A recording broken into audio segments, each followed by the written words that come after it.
This is where Wisconsin wakes up. It's Daybreak with Brian Noonan and Jamie Martinson. Here are your hosts, Brian and Jamie. Thank you so much for joining us this morning on the Civic Media Network. It is 6 minutes after 6. My name is Jamie Martinson. Hey, good morning. I'm Brian Noonan. Glad you're with us this morning. If you want to get involved in the program, 855-75-CIVIC, 855-752-4842. Everybody's here. Parker is in the Boyquarium. Frank is lurking somewhere in his producer bunker where we don't know.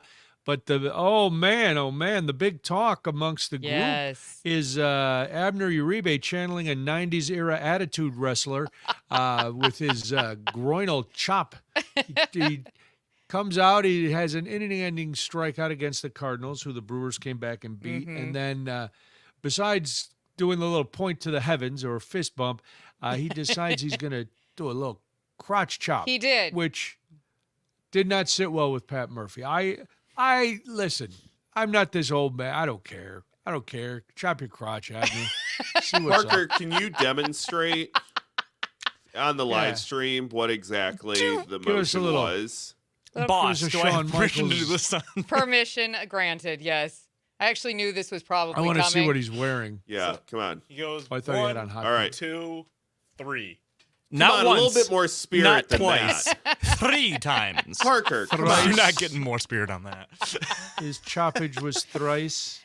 No, I will. And then Pat Murphy was waiting for him. Now, I will say that my kid was working the other night, and I asked him about this, and I said, how did this actually go? He goes, everybody on staff thought it was great. Everybody was laughing. He's like, then our on-camera field guy got a shot of Murphy's face, and we were all like, oh, nope. So he's like, it was pretty clear when I had a conversation with Max that Murphy was not happy from the start. It wasn't just a slow progression, slow fuse as he thought about it more. It was pretty much him just not being happy with it from the start. So there is that part of it. He actually had a few things to say about this as well. Parker? Yeah, that's unacceptable. Yeah, it's just unacceptable. I don't know what got over him. I mean, he's been an emotional guy, but that kind of thing, that's just not how we do things, and I was embarrassed by it. And, you know, why are we doing it? It's 6-0 game. What are we doing there? And there must be something deeper that I don't know about. I love the kid. Believe me, I love the kid. There's so much good in this kid. He's been so great for us in so many ways, but that's unacceptable. So whatever's going on, he can't tolerate that for his teammates and for everything else. It's just not. It's not going to be tolerated. That's all there's to it. Okay, here's Okay, my Grandpa. question to all of that's what I was just going to say. Here's my question to the three of you, because you obviously all follow sports. And for anybody listening today, is it that big of a deal? I mean, how big of a deal is this actually? That I'll it's start blowing by up in saying the sports zero. world. It is not. Stop it. Everybody, it's these old purists. Hey, where are we celebrating? Act like you've been there before. Blah, blah, blah. It's very embarrassing that he crotched his chop or chopped his crotch or whatever he did. Maybe he crotched his pork chop. I don't know how he cooks at home. But to me, it's no big deal. That's kind of where and I'm I know at. you would probably expect me to take the opposite stance, but I figured you'd have a fully- measured response to it because it is what it is. I'm sorry, Frank. Go ahead. who cares? I fully expected to be the one person to come on here to say, who cares? I thought Parker and Brian were going to hit me with the unwritten rules of baseball. I actually am. I don't. And If they're not written tradition. down, I am. if they're not down, they're not rules. That's if they're unwritten, they're just suggestions. So you or an have an idea. opposite stance, Parker. Yeah, I don't love it. I mean, okay. I don't think it Love should it. be. It shouldn't have been that big of a deal. But I didn't love it. I don't know. He did it. I don't think he should have done it, but I'm not like, I just don't want to see it again, frankly. Is it something about, again, I say this all the time, even though the Cubs finally won a game last night. Ooh, Just putting congrats. that out there. Well done, Yeah, sir. thank you. Welcome back to. Is the it something one with it's one game in May that really Who didn't cares? mean much? Like, Yeah. you're up 6-0. It was like, why now? I don't know. That is a They big did why, this- yeah. Wasn't it He just rubbed you the wrong Yeah. way. It just, I don't like that. And I don't like how showboaty Uribe is with his celebrations generally.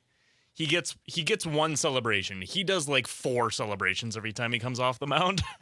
well, Everybody gets one. Everybody gets one. Everybody gets one. All right. You can't have 4. And do you have a the duration on this one that you allow them, Parker? There's not much of a duration, but when there are like very clear like 3-4 steps. First it's the dirt, then it's the point to the sky, then it's a slap on the chest, and then it's the guns in the holster, and then he added the crotch chop.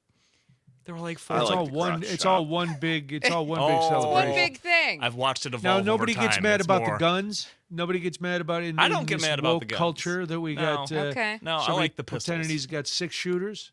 Yeah, I like the pistols. The pistols He's are throwing fun. heat. Okay. So murder is better than sex in your book. Is that where we're going? Is that the whole I thing? think You- For that's sake of exactly this what argument, Parker's yes. saying. Gun violence is All right. gun Yes. violence is acceptable, and yet any sort of intimation of in your Victorian world of baseball, there shall God, be that was no like sex. a political debate spin zone right there, Brian. That was good. You like that, Frank? Yeah. Here's my how we question, do though. it. And Brian, you What are we alluded to it. You What's going on? What's going on? Brian, you alluded to it because baseball seems to be full of purists, right? Where if Yeah. if a football player did this, if an NBA player did this, would this be a national conversation, honestly? Would Yeah, it? there have been some Okay. sacks where Crotch. guys stood over the crotches off limits. The crotch chop, there's the Key and Peele skit that they did with Hingle McCringleberry, and you're only allowed, what, 2 pumps? 2 pumps. The third pump Was is it the the You're penalty. allowed third? 2 pumps. The third one, you get flagged out. So is that when And it the went ref's wrong? staring. Is that what he did There wrong? were- Parker, correct me if I'm wrong, but it was 3 chops, It was right? 3 crotch. Yeah, he did crotch 3 chops. Yeah. So he Had he he stopped maybe- at one maybe- chop, Parker, would that have been enough? If he stopped at 1, Just a maybe little 2, tease. it'd have been, it'd been Oh, okay. two chops. That's is actually okay. a really good point. Now, 3 the more rubbed I'm me thinking wrong. about this, 3's pretty egregious. 3 is a lot. 3 is a lot. No, 3 ba ba ba. 3 is a nice. They were rhythm. big. The They were rule of very threes. emphatic. He like That's why I said, Parker, you have to demonstrate. You have to put some that's okay. soul into Parker it. put no oomph No because it oomph at offended his all. delicate sensibilities. He knows God is watching and he doesn't want. Somebody's watching. I'm not sure who. Somebody's watching. Forgive this. me, Father, for these crotch For these chops. crotch chops. They made me do it. They made me do it. And the reason Uribe did it was kind of interesting because do that we turned know into why he did it? This was a multi-day saga. Okay. From what I have learned, apparently on Monday on the game that I was at, actually, the Brewers, a couple of Brewers noticed that the manager of the Cardinals pointed to his ribs during a Brewer at bat, I believe, while Yelich was at the plate, Okay. and the Brewers were claiming, a couple of Brewers were claiming that was the Cardinals manager saying to start hitting Brewer players. Interesting. What the Cardinals manager is saying that he was doing was that they had realized that the Brewers had picked up on some signs that the Cardinals had and that they were being obvious about it. This feels complicated. Yes, it is. So the Cardinals think the Brewers are being obvious about stealing their signs, to which the Cardinals manager is saying that he was communicating to the Brewer dugout, be smart, and he points at his head, or someone will get hurt, and he points at his ribs. To which, Oh, that is This is weak dumb. sauce. That's Yeah. yeah. and also to me, that is clearly exactly what the Brewers thought, is that you were threatening to hit guys. I don't know Someone why in the he's head, using that yeah. as a defense. What is the Like- beef with the why do the Cardinals think that any of this is okay? I mean, why is there a beef with the Cardinals? What is their record right now? They're a couple of games back of us. They're like 3 games back all of right. I mean, do we care that much? Why is there all of a sudden this weird rivalry between the Brewers and the Cardinals? This is very strange. Because the Cardinals can't be beefing with the Cubs anymore. That's true. What are you talking about? But they It's won like- one. Sad sack land. But they won That's why one. I'm- They're back in the winner column. They did win. Sorry, Frank. We'll pick on you. The a White little bit. Sox win a couple of games, and Brian's all high and mighty. No. The Sox could still be losing every game, and I'd still mock the Cubs for a 10-game losing streak. 10 games. 10 games is really long, Frank. That's So painful. the point, I don't know, what do people think? 855-75-CIVIC, 855-752-4842. This should be a non-story. Maybe it is just like you said, Frank, because it's May, and we're looking for anything to hang on to and anything to make things Right. exciting, you know? Look, Plus, it can remember be the two things at the outrage- same time. It's Remember dumb. the outrage during wrestling in the 90s when they were all doing the X-Pac guy? They were all Yes. doing the crotch chops and the suck it thing and the whole thing. And everybody clutched their pearls. It's the downfall of society. So everybody like Parker is worried about the downfall of society. Can I just say something? You can. Mr. Olson, who's Mr. cool with the Gargano. Savannah Bananas, all of a sudden isn't Oh, cool God. with the crotch chop in a game? We're back to the Savannah Oh, banana. boy. Did you? How You do just you had come back to, to the didn't You you? can't compare the Yeah. bananas. Roger from Stevens Point says that the Cubs and the Cardinals are in a virtual tie, second place, 4.5 games back. Thank you for Correct. for clearing that up for us.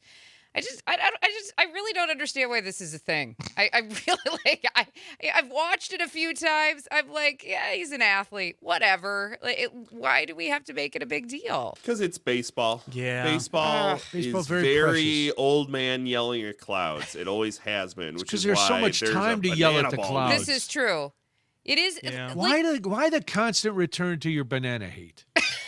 This I don't understand. What Because did it's all did you try to get a relative, job with Brian. the Savannah Bananas No. and they turned you down? This is all you're an old relative. man? We're going to see more athletes do stuff like this because they're missing the entertainment aspect, Oh right? my gosh, they've been doing these things. Go all the way Look, back to the let Icky me put my Shuffle and tinfoil before. hat on. Okay. All right. Oh, Hat geez, on. Louise. It's a okay. conspiracy. It's a All right. conspiracy. By whom? Big Banana? Big banana, Brian. So let me ask you a question Okay. then. I do That is a actually. hot take. I do actually have a question for you then. And it isn't about the Savannah Bananas, but obviously it would be another type of showcase sport. How do you feel then about flag football coming to the Olympics? Oh, we made him. Oh, God, he had to ponder that one. Pondering, yeah. I'm just curious because you obviously it's going to be more of a showcase and more of a show, right? It's going to be less sporty. It is. Hold on. Let's. Just- it's still, I'm just asking. I don't think during the Olympic competition anybody's going to come out on stilts, and I don't think they're going to Their loss. reenact a play. Frank is just upset because he's a Cubs fan. You Thank know you, what, Alicia. I am, but this is completely different. Frank's got to burn his bonnet. I'm. We should let Frank only come in after the second segment because then he wakes up. He wakes Yeah. up on the wrong side of He- the basement yeah, and he gets all You're upset. very cranky in the morning. I'm the only one talking sense right now. I'm sorry, what? Oh, boy. I You're the am only to one ans- talking. Can I hold on? I still don't understand who's creating this conspiracy to entertain people. I thought we were paying big money to go to games to be entertained. Are we just there as analysts? Extra entertainment, Brian. Every sport has stuff in between innings, extra entertainment, fan engagement. Frank, that's a whole department at these teams. Just saying. How did the old man become a younger mentality than the actual young man? It's weird. All right, well, hey, there's a lot going on. The Justice Department is investigating someone.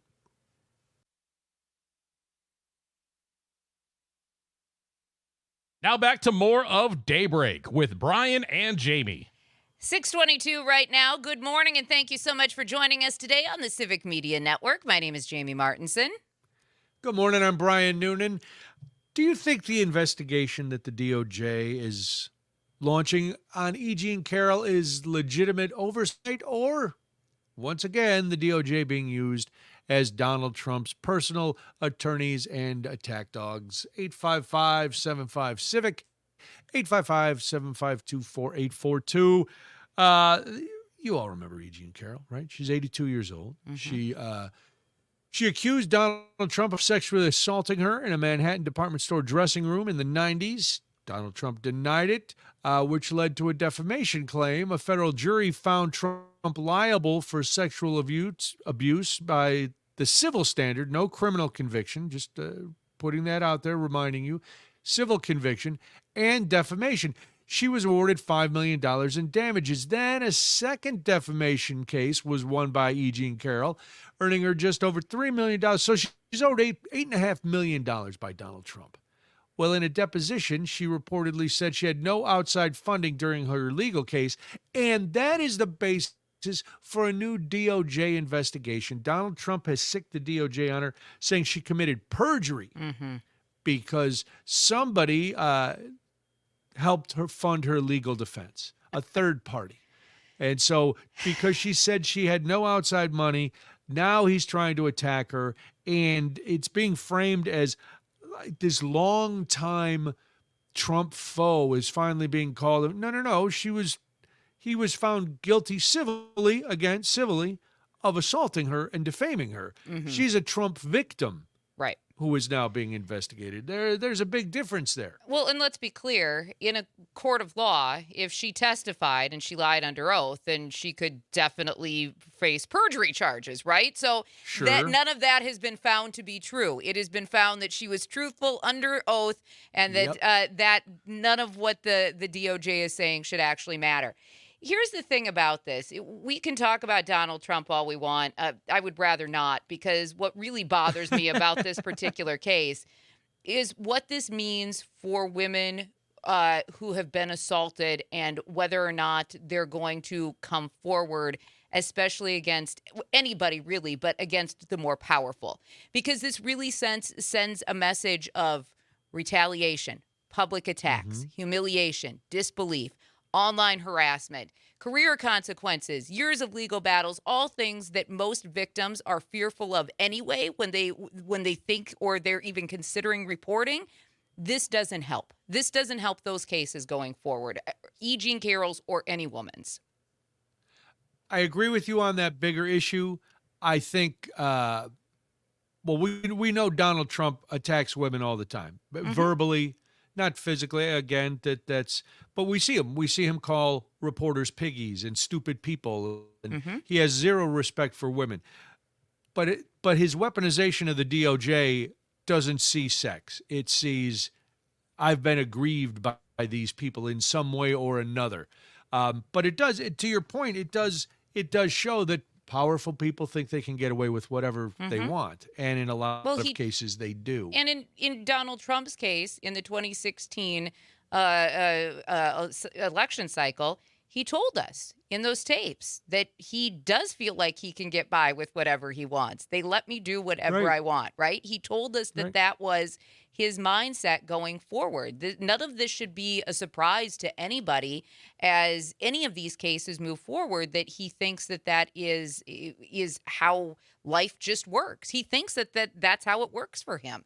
He's told us that out loud in his own voice. So I don't know why anybody would be surprised at this particular moment in time. You could put that in the column for most things that he's done. He's told us he was going to do it. But this is none of his, while they are our favorite word, unprecedented, they are not a surprise. Right. They are, hey, I told you I was going to do this.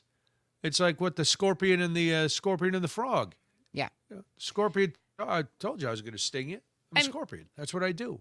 I mean, that's why he liked the poem "The Snake" so much on the campaign trail, right? It's the same concept. I mean, that's why he would reiterate it, though, over and over again, because it was the same concept of what you're just saying.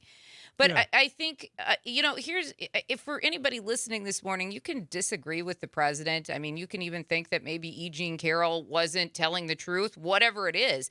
The investigation itself was legitimate. It played out in the courts, right? There were judges involved. There were attorneys involved. So even if it was just a civil case, it still had to play out in front of the courts.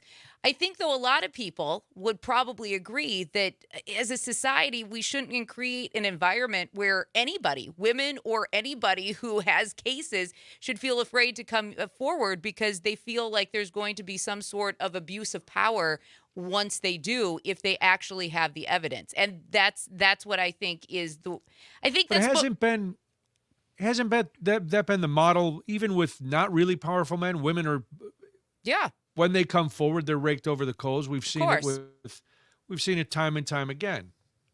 And So what do we do? How do we? well, this certainly does. I don't know. Like This doesn't help. No, that's the thing that scares me the most is that this doesn't help, and it even worries me with the whistleblowers who might come forward in government. It's all of it, because there have been so many cases involving this president, and if he feels like there's some sort of an egregious attack on him, even if it has played out legally in the courts, right? That's what worries me, is that whether it's the women, whether it's anybody who has a legitimate case, are they going to feel like the courts have their backing and that they can freely come forward with what they have because there's going to be some sort of personal attack by this president? I think it's going to depend, I think, on how things play out from here on out. Because this doesn't seem... This is another one of those headline-grabbing cases. It's Sure. a distraction. Because remember, we're still at war. There's still the Epstein files. Gas is still over $5, even though, the oil prices dropped a little, because that's what happens when he vacillates on what we're going to do in the war. And he does it, I believe, to manipulate the market anyway, so somebody he knows is making money. But if these cases keep getting thrown out, people are going to realize his threats mean nothing. And so, yes, I am going to do the right thing, because it's been proven out. It started with all the election stuff, even though he doesn't believe. Want to join in on the conversation? Call or text 855-75-CIVIC. Now back to Brian and Jamie. 6:35 right now. Thank you so much for joining us on this Thursday morning. A gorgeous day shaping up across much of the state. Cooler temperatures, too. We actually topped out at right around 90 yesterday in Madison. Nice and hot. Feels a little early for 90. I've got to work my way up into hotter temperatures. Oh, you don't get to complain that it's warm. Nobody gets to complain. I don't complain that it's warm. I just feel like when it gets that warm that fast, it always, for some reason, takes me by surprise. Yeah. But Right? Jamie, last week you were saying it's too late for it to be this cold. But I'm good stop. with the warmer temperatures. Yesterday it felt a little like I walked outside and I was like, I don't know if I was like ready for 90. I love the warmer temperatures. Aspen and I spent a good chunk outside, but I was like, I don't know if 90 is quite what I was thinking, but I like a gradual warm up. Gradual warm ups. That's what I like. I agree. Like, I'm with her. well- Like start at like the 60s, Yeah. bump into the 70s. Eventually we get to 90. Right Well, now, today it's gonna be 65 cooler. to 80. It is. It's going to be lovely. I'm very Right now excited. it's going to be cooler, and then it'll be a little warmer, and then I know. We're never happy. nobody's ever happy. No, we're Nobody's not. ever happy. We're not. Absolutely. Why am I? When did I get recast as the happy-go-lucky, liberal-thinking, just all-accepting person on this show? That's not what I signed up for. That's not my business card. Not my resume. You're holding down the fort for the rest of us. I Thank guess you. when we start, it's so cold. Oh, it's so hot. Move to San Diego. That's all I could. Anybody who complains to me about weather, San Francisco and that's the only San place. Diego, two of my favorite places for weather ever. San Francisco's weather is, Well, but it San gets- Diego, I'll take little San Diego, foggy. sunny and 75 all Right. the time. Yeah, see, That's I'm good. Just go there. I'm good. That it's constant. Then you don't have any fluctuation. That's then right. anything's good. You just don't want to accelerate the summer, do you, Jamie? I do not. But we're going to starting on Monday because our That's right, Parker. multi-state- Look at it. That was a segue, baby. That was silky smooth. That was good. That was really yeah. good. Our multi-state text to win contest starts on Monday. This is going to be your chance to win daily prizes, including $100, as well as a Wisconsin Dells prize package. And every entry that you make in the multi-state text to win contest is going to put your name into the grand prize drawing, which includes $250 in gas and another $250 in groceries. If you haven't already downloaded the free Civic Media app, please do so before Monday so that you can play along. The contest will last a couple of weeks. So you're going to have plenty of opportunity each and every day to get your name into the drawing for, some gas and some groceries. We love that. Who can't use gas and groceries? Oh, right now, $2.50 everybody. will get you like a tank of gas and one bag of groceries, but it's something. But you That's didn't that's pay nice, for it. though. We're going to pay for it No, on that's this one. $500 in a day for gas and groceries. We Yeah. like that. It's good stuff. So definitely get the app. And we're not going to tell you to get the app anymore. We probably will. But, We're gonna tell if you you. don't have the app now, come on, seriously. It's just like I'm We've never been going to telling- complain about the weather again, Brian. It'll be. That's true. Would you complain about taxing this anti-weaponization / slush fund at 100% here in Wisconsin if this thing goes through? And it doesn't, to be honest, it really doesn't look like it's going to happen Probably because not. the Senate is actually manning up and deciding they're going to try to block it. But if it were, and it's still on the table and it's still infuriating, and the people who are already saying that they're going to apply for this, if you've been living under a rock and you don't know what we're talking about, well, the government, as part of a settlement, because Donald Trump, if you remember, sued our government, the government that he runs, he sued it for $10 billion. And they decided to settle out of court. But part of the settlement was he was going to get a fund, a slush fund. That's all it is. It's to pay off his cronies. But supposedly it can be used by anybody who was weaponized by the Justice Department. Now, I'm wondering if E.G. and Carroll is like, oh, well, here's something else I could sign up for. Or James Comey, or the Congressional Six that led the January 6th Commission. All those people have been weaponized by the thing, but he didn't think it all the way through. He just thinks about it for like himself and the J6 people. Anyway, so this is for allies to get a little money back because they've been so unfairly targeted. Well, here in Wisconsin, we have somebody with some sense, Senator Hasselbein. She's not putting up with this.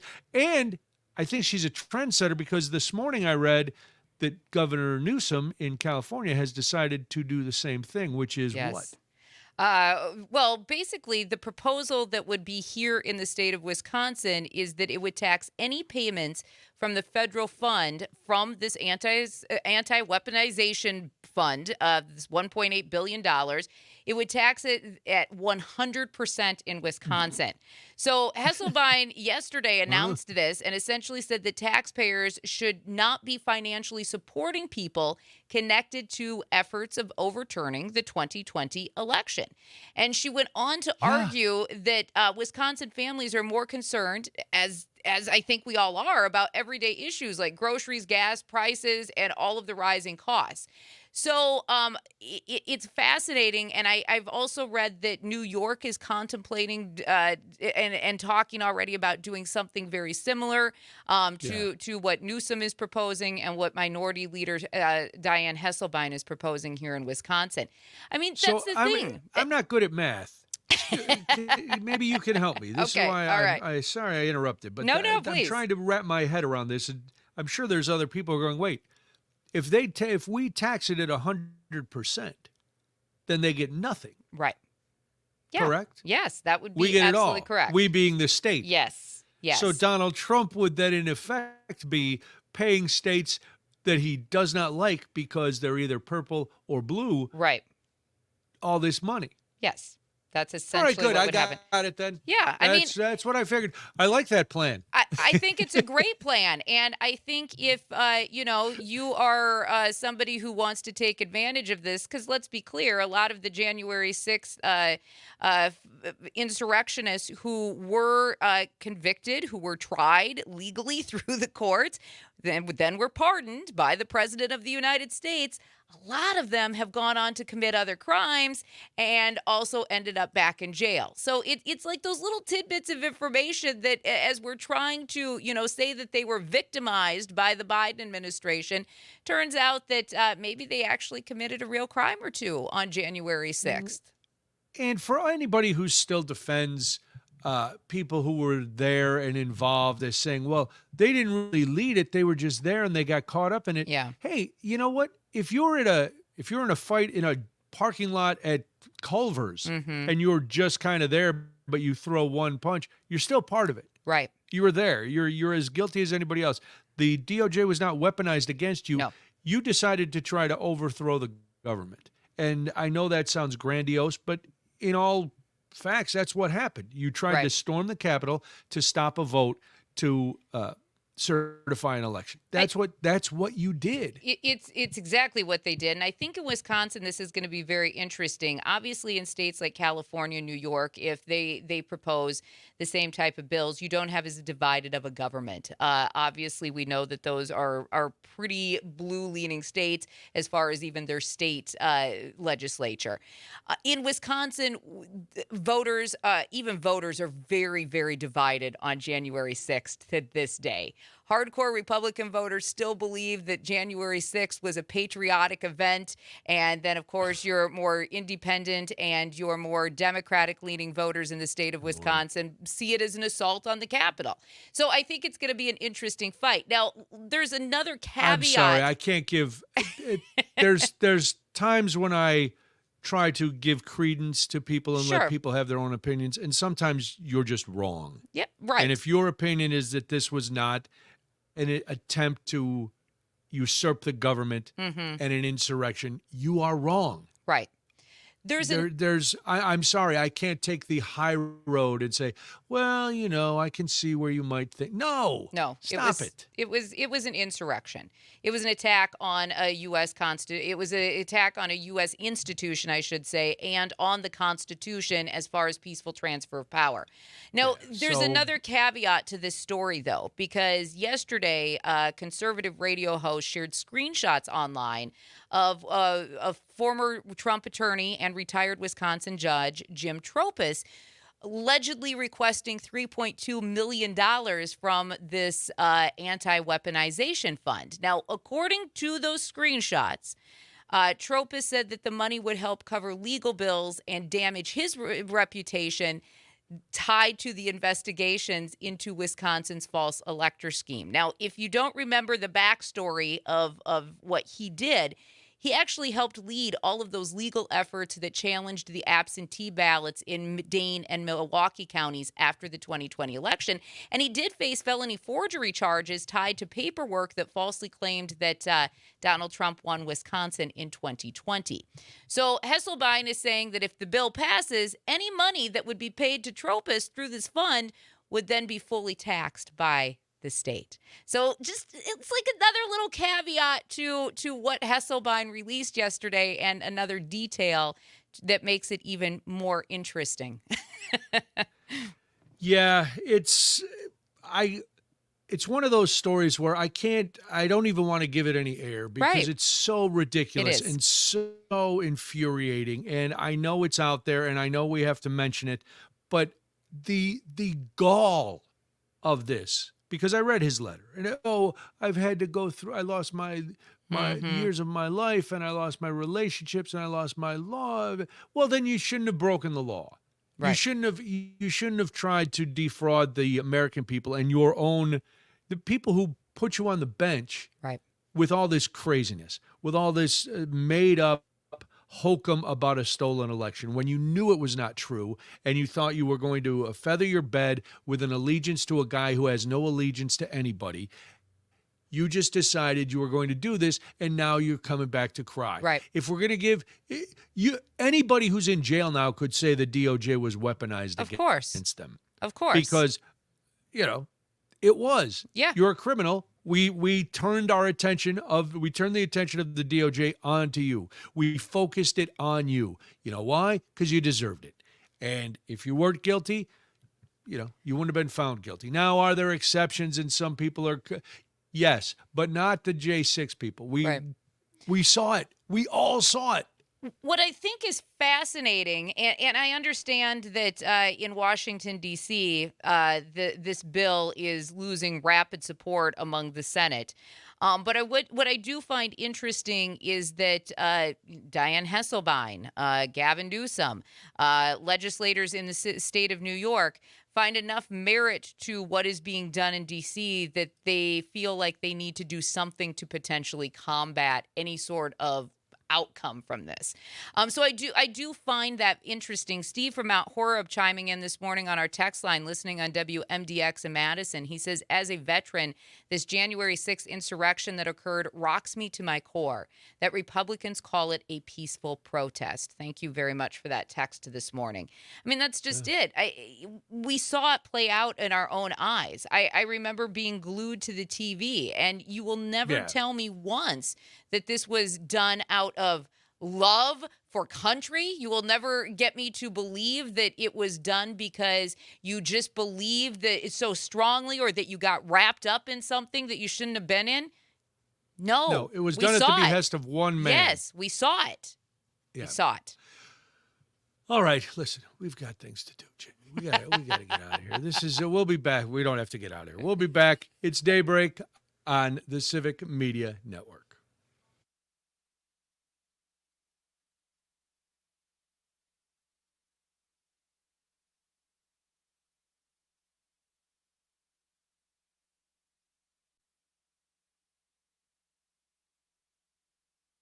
All facts, no fiction. It's Daybreak with Brian and Jamie. 6:52 right now. Thank you so much for joining us this morning. It is the Civic Media Network. My name is Jamie Martinson. And I'm Brian Noonan. Glad you're here. 855-75-CIVIC is how you get a hold of us. 855-752-4842. I was surprised, Jamie, when you sent this story along, but I liked it. All right, I want to know how you guys would vote if this were the case. Imagine you lived in a town somewhere in Wisconsin, small town, and for the last 140 years, you could not buy alcohol in this town. And I know in Wisconsin that is sacrilege. That's never happening to not be here. able to buy. Never going to happen. And there's no dry counties. There's no dry towns. Not. Well, Falkville, Alabama, they voted yesterday to end the town's 140-year alcohol ban. The measure was passed by one vote, 116 to 115. So there were 115 people in this town. Now, there's 800 registered voters in this town, so you can tell how big it is. I've got about 700 people in the closets behind me. So only 231 people voted, which the mayor did not like. Right. But there were still 115 people there that said, nope, we don't want no alcohol sold in our town. Now, I want to make sure this is a real story, Jamie, and I'll tell you why. Because the mayor's name is Ken Winkies. The Quick Mart, not the Quickie Mart, Parker, the Quick Mart. Quick I Mart. thought it was Quickie Mart, and I kept looking for the Quickie Mart The Quick owner's name, and I was like, if it's Apu, I'm throwing this story right in the garbage. But it is not. No. There is no name for the owner of the Quick Mart who said this is going to be great for his business now because he's going to be able to sell liquor. Yeah, and in Falkville. What I think is interesting is this particular Quick Mart, and at a town this size, right? If you have 800 registered voters, you can imagine that the Quick Mart is probably one of the main businesses. It's the place. Yeah, so they've been in business since 1983, and they actually plan to build a separate liquor store building instead of selling alcohol inside of their gas station, because they say that this decision is meant to respect all the residents who did vote against the measure while still supporting the local business growth. And so those in this day and age, who is so afraid of liquor? It's that Alabama. they can't see it when they go into. I'm telling you. I've been to Alabama. I've There been are all over places. the South, and there are I know, places. but does Minnesota still have that deal where they can't sell beer on Sundays? I believe Indiana had it for a long time. I believe so. I believe recently so. learned about this, that North Carolina has like really hard laws on alcohol. I didn't know that at all. Yes. And there's Yeah. like still dry counties. I Yes. had no idea that was a Dry thing. counties, and there's places where you have to buy a membership. Yep. Before you can't just go into a bar. They'll sell beer and stuff, but if you want to go to a place that serves liquor and they serve it in those little airplane bottles. Yeah. So you have to Nothing but pay like a shooters. $5 membership fee to go into the bar or the club. Because I know you're a club kid, Parker, so you bring an extra 5 spot when you go down there, and then you can get your Red Bull and vodkas, whatever it is you kids drink. That is the thing. Good job, Brian. Thank you, thank you, Parker. I do find this story fascinating, though, for many levels because of the fact that, first of all, voter engagement. I'm always going to pick on that. Hello, where the other 600 people come out and vote? You're because drunk. because there's going to be people who are going to be super upset about this because it passed, but yet they probably didn't vote. And the fact that this also proves that your vote does matter. It passed by one vote, and it was certified by the city council just this Tuesday night.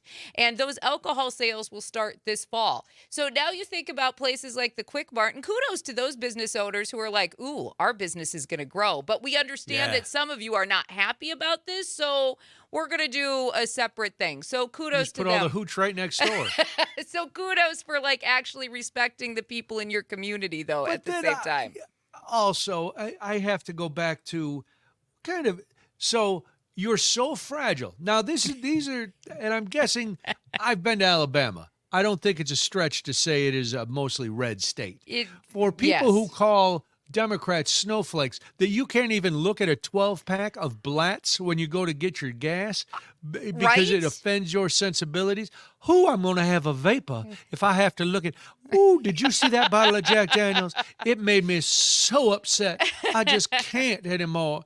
Gerald, get me out of here. Take me home. All right, Miss Daisy. It is fascinating to me that this is the lengths they're going to go to. That's why I put this story in, because I'm like, there are a lot of angles to this one. It's like quintessential small town politics. Oh, it is. No, right? it's hilarious, and that in 2026 we're still having votes over alcohol. Right. When I'm wondering, do they sell vapes at the Quick Mart? Well, that's do what they I was going sell to say. cigarettes? What would this town do if it was like marijuana bill or vote for that? I mean, this is a town who's serious. Those old Prohibition era laws where you can't. That's why they moonshine. But here's the thing: Falkville can't be that big. No. So the next town over, Booze Town, you just cross. You go a couple blocks and you can buy as much alcohol as you want, and then just bring it back into Falkville. Lynn from Golden Valley chimed in to answer your question about Minnesota. They now sell on Sunday, she says. She's in the Golden Valley area listening on the Tap in Eau Claire. She said small stores did not want. They understood that they will not sell more. They just needed to hire 2 to 3 more people. It was the big Costco's, the Walmarts, who wanted the 7-day sales as far as alcohol sales on Sundays in the state of Minnesota. I'm sure there were also people who wanted to be able to buy, beer on Sundays. I thank you for the information, Lynn. I appreciate that. I'm guessing there were a lot of citizens who were like, "Oh, I forgot to get beer. Oh, it's a Vikings game." Yeah. Yeah, we ran into that a lot when we lived there because we'd have friends who'd sit down and they forgot to go, just what you said, go get their beer to watch the Vikings and the Packers or whatever it was. So I get it. All right. Well, Falkville, pour one out for your saddened daisies who cannot stand the sight of alcohol. When we come back, it's some stuff you need to know and a whole lot more. I'm Brian Noonan. This is Daybreak. I'm Jamie Martinson. It is 6:59 right now. Thank you so much for joining us this morning on the Civic Media Network.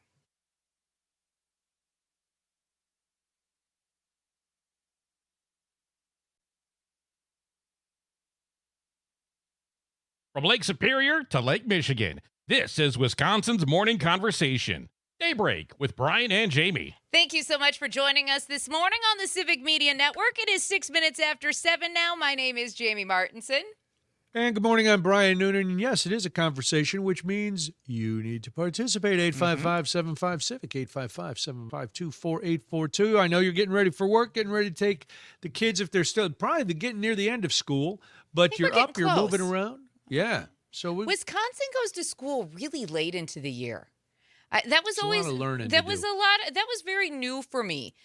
Because my friends in South Dakota, their kids have already been out of school for maybe 2-3 weeks, depending on what school district they're in. Yes, because they start before Memorial Day though. Right. Or before Labor Day, I'm sorry. They start before Labor Day. Usually schools in South Dakota start mid-August, and then they get out a little bit earlier. And now with, distance learning, if there is an actual snow day, kids don't actually get snow days anymore. No snow days anymore. Yeah, so that helps with the calendar. Yeah.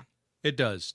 Well, my district gets out on my old district gets out on Tuesday. Yeah, So. it's just it's late for me in this part of the world because in the very upper Midwest, even in North Dakota, a lot of the schools get out much earlier because they do start before the Labor Day holiday. And Got to get those days in before civilization shuts down for 3 months in the folks in winter. Alabama whose kids will start back to school the end of July. Not even joking. They will literally start back into the school classrooms in the end of July. It's time for year-round school in this country. Get these kids. Let's catch up. The other countries are dwarfing us. That's right. That's right. So that's something you need to know. But do we have any more stuff you need to know? It's a wake-up call in more ways than one. Time for some you need to know. Look how we did it. We tied in from schools to Wisconsin teachers unions. They have experienced the largest drop in strength in the nation since 2012, according to a new study from the Thomas B. Fordham Institute. Come on, teachers. Teacher union membership in Wisconsin fell from 98% in 2012 to 45% in 2025, the biggest decline of any state. What is going on? Researchers say much of the decline is tied to Act 10. Oh, yeah, that's true. The 2011 law signed by Governor Scott Walker that limited collective bargaining rights for public employee unions. It was, well, we're not going to re-debate Act 10. Wisconsin now ranks 36th nationally in teacher union strength after previously ranking 18th. Despite lower membership, Wisconsin teachers unions remain active in state politics and education policy debates. And I come from a teachers union mom and a non-union school administrator. Yeah. So, who was formerly in the teachers union. Yeah, this is. But that's I'm sure we could say that for a lot of union jobs in Wisconsin where it's like, oh man. I do find it interesting though that all these years later we're still dealing with the ramifications of Act 10, and we knew we would be, right? But at the same time, this also explains the big stories about why young teachers especially aren't staying in this state. Yeah, That's right. I mean this is a big part of it. Yeah, but they don't go on strike.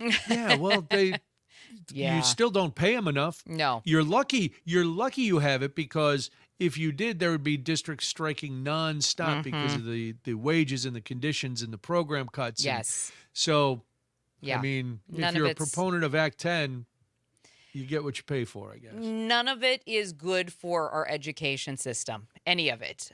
In other stuff you need to know this morning, I love this story because Great Lakes cruises are growing in popularity, with 2026 expected to be a record-breaking year. The economic impact of cruising on the Great Lakes is projected to be more than $300 million this year, which is up 25% from last year. That's according to Cruise the Great Lakes. That's a marketing program aimed at bringing more passengers to the region. 10 ships across 7 cruise lines are slated to operate on the Great Lakes this year. Together, they will carry more than 23,000 passengers. That's up about 5% from last year, according to Cruise the Great Lakes. Now, Wisconsin's tourism secretary, who happens to chair Cruise the Great Lakes, said that they expect a record-breaking season, and that's such great news because the Great Lakes can serve as a gateway to the state, bringing first-time visitors to 5 of the state's port cities. Who knew cruising on the lakes was such a big deal? I didn't realize that was such a big industry. I'm learning something. Yeah, I knew. I remember last year talking about some cruise ships docking along Lake Michigan, but I didn't know it was such a big thing. But that's I'm trying to think 5 port cities as you go up. Obviously, it's Milwaukee is one if we're starting in the south. Where else? Port Washington. Where else would you dock along between here and Marinette? Would Marinette be one? That's what I'm wondering. Let's see. I'm going to as you come south from Marinette, because then you're up in. Okay, UP. so I've got the list here. So we are the 5 prominent port cities in Wisconsin include, as you mentioned, Milwaukee, also Green Bay, Superior, Manitowoc, and then this one is going on the river because I just did a quick search, so I'd have to dig in a little bit more. It's got La Crosse listed because of the river, but obviously in this particular story we're talking about the lakes. But that was a quick one. But anyway, I don't know why I brought that up and through things. No, that's good. I like to do research on the fly. A little research on the fly. I like it. All right, you know what? Even though there's stuff, tell Billy to hold on. We're going to do just for 1 second. Let's finish this last quick story, and then we're going to talk. Billy's a member of the teachers union wants to jump in. Love to hear from about him. the Yes. last story. So last thing you need to know, it's just for fun. Scientists have announced the discovery of a previously unidentified species of octopus found in the Galapagos Islands. It is very cute. It is very tiny. It has blue flesh and large eyes. It can fit between the bottom of your palm and your first it is knuckle so of your little. middle finger. It's tiny. It looks like something out of anime.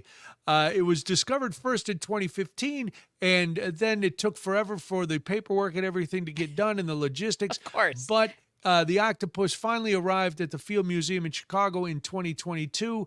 It is there. They're not going to do a lot of experiments on it because it's so tiny. It's in formaldehyde, but you can go see this thing or look it up. It looks really, really cute. I didn't know this. 300 different Right. species of octopus of varying size, shape, and color. That's crazy. I had no idea. I didn't know there are that many octopi in the world. But I did now, not either. But now you know. See, even with stuff you need to know, we are educating you here on Daybreak. Edutainment. That's right. Education and entertainment. And let's talk to, Yes. we were talking about Wisconsin seeing its largest drop in teacher union strength. And Billy is a member of a teachers union. He is listening on WMDX. Hey, Billy, welcome. Hey, good to talk to you. As a member of the Wisconsin Education Association Teachers Union, I think that certainly I'm not as sure about the drop in the membership coming from Act 10. I think that was kind of across the board. But as we, try to build our numbers back up, it's very interesting in my situation. A lot of our members are like me in their 50s. And it's very difficult to get younger members to join.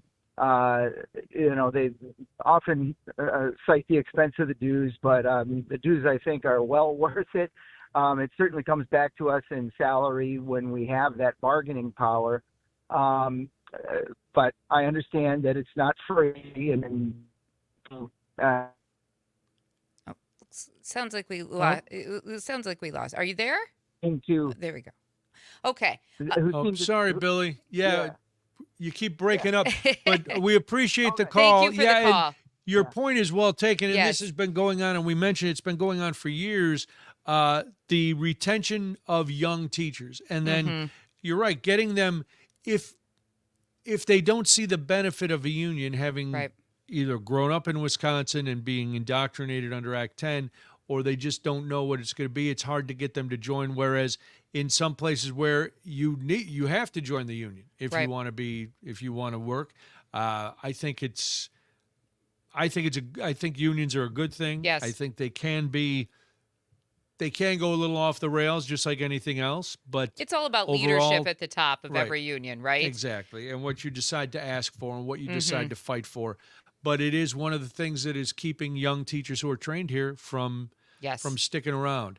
Do we have a big story today, Jamie? We do have a big story today because it turns out that there's a lot of people in this country who are struggling to find food. In fact, a new Federal Reserve Bank of New York survey found that hunger in the United States, this is mind-boggling to me because we all remember back to the COVID times, right?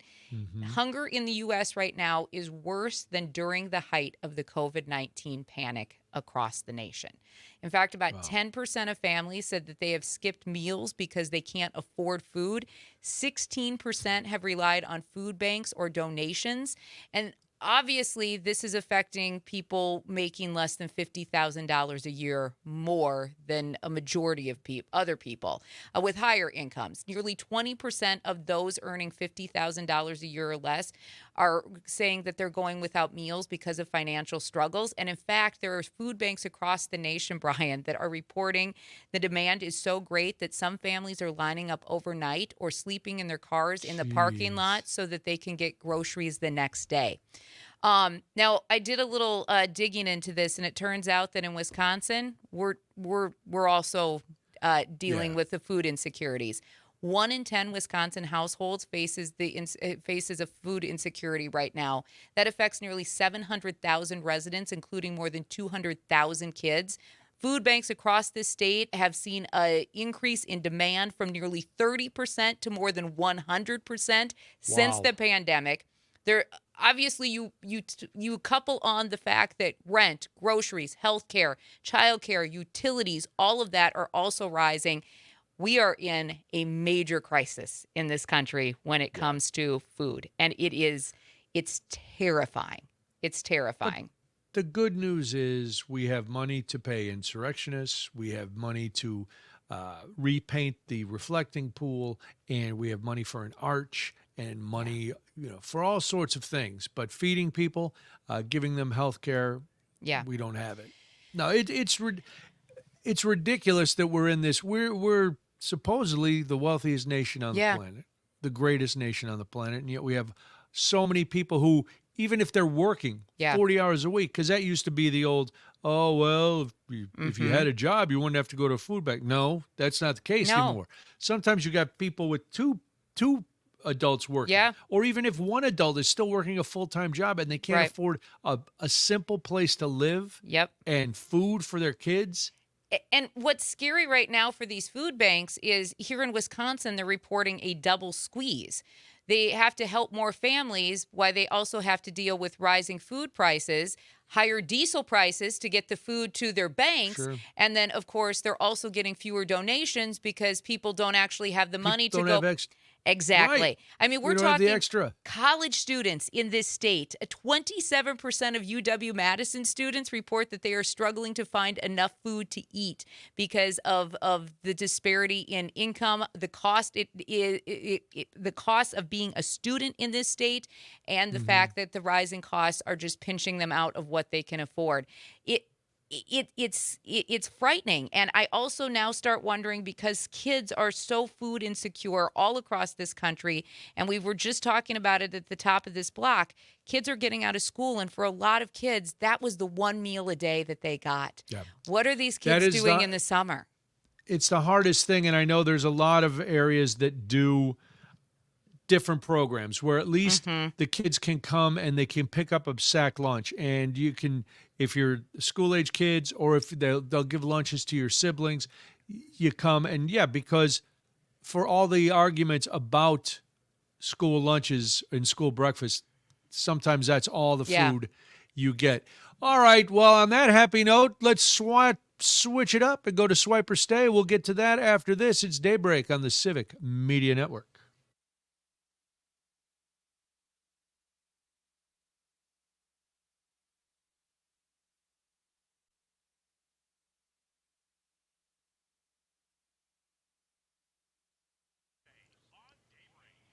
$7:22 right now. Thank you for having us on this morning. You're listening to the Civic Media Network, and it is time for Swipe or Stay. We are going to put the politics aside for just a few minutes, because during that break, if you were listening on the stream, we were watching stories come in, and we'll get to all of it this morning. But first, we have to talk a little bit about pop culture, and our senior producer, Frank, is joining us. Tell us, we're going to talk about some happy stuff, because it's been a rough news day today. It's a really good question, Jamie. Are we going to talk about We're going to talk about happy stuff. Don't you prepare I don't know. this? Did you get your coffee? Are you in a better mood? Hey, I don't dictate what's happening in popular culture, Brian. There we go. What's happening? Do we know? Here's the rule. What's going on? What's the rule? Here What's are the rules. I'm going to read some pop culture headlines. The goal now is Brian and Jamie to decide whether to swipe or to stay. Okay. That's the goal now. Okay. All right. Okay. And then Parker can be the tiebreaker if you guys just can't decide. Okay. All right. Parker breaks the tie. Parker, if you get to break a tie, you have to do a triple crotch chop. Oh, I'm so making him break a tie. We might even make him break a couple now. All right. I know. You guys suck. Son defends AI likeness of late rock and roll dad. Oh, interesting. Okay. Stay.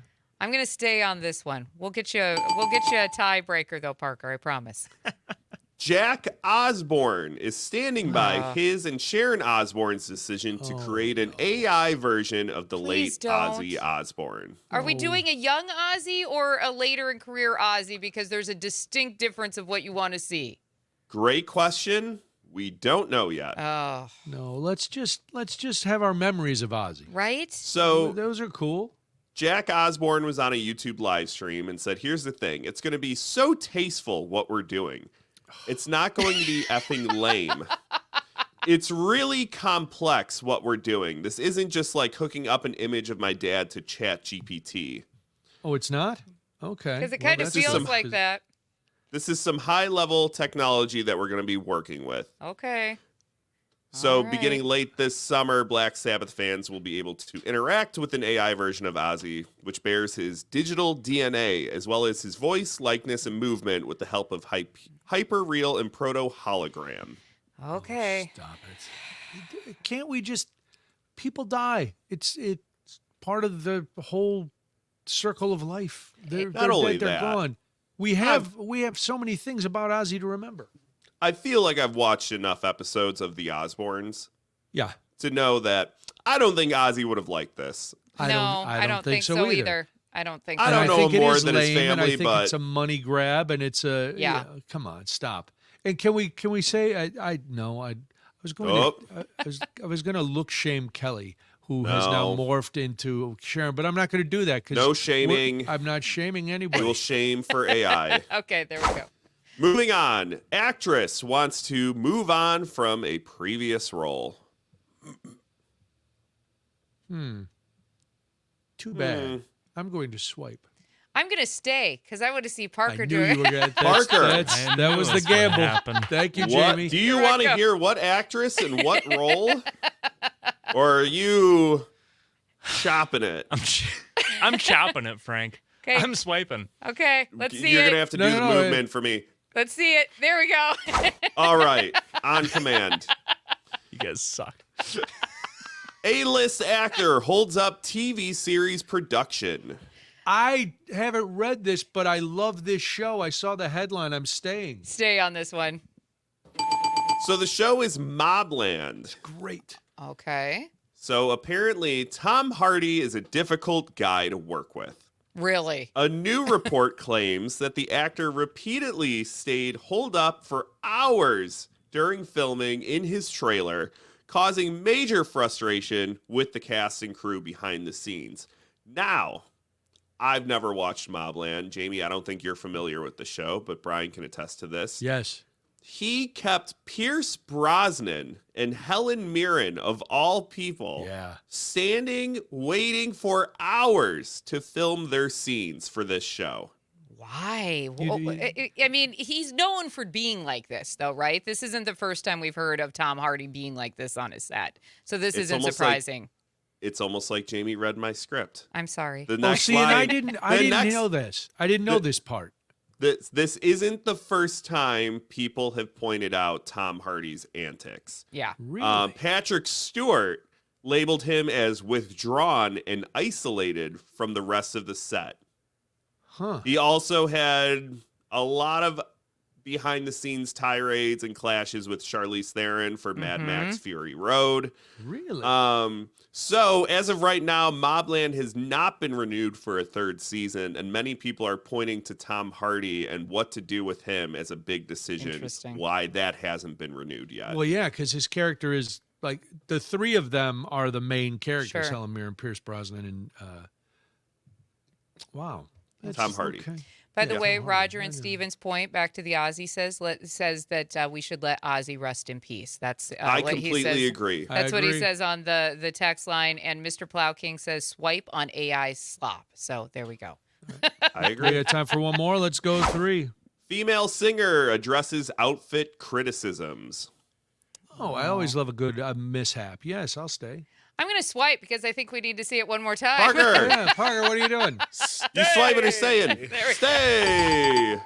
You're a good sport. Olivia Rodrigo has been the subject of criticism lately as she gears up for the release of her new album. There have been some music critiques, but also a lot of people commenting on her choice of fashion.